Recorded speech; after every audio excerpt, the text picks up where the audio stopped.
nagsagawa ng outreach program ang Police Regional Office 10 dito mismo sa Home for the Aged, Barangay 40, Cagayan de Oro City.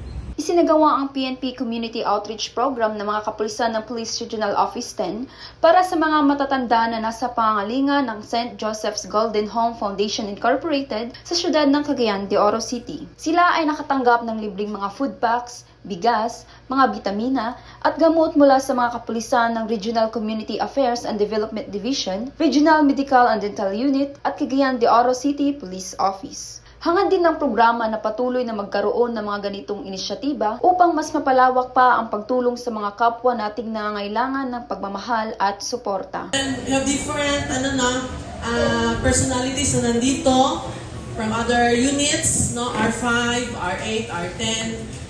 Kami mga PCO, then may PNCO, may NUPs, no? Complete me na amin din sa inyo ha, because we are blessed. So, since we are blessed, we have to share our blessings sa inyo.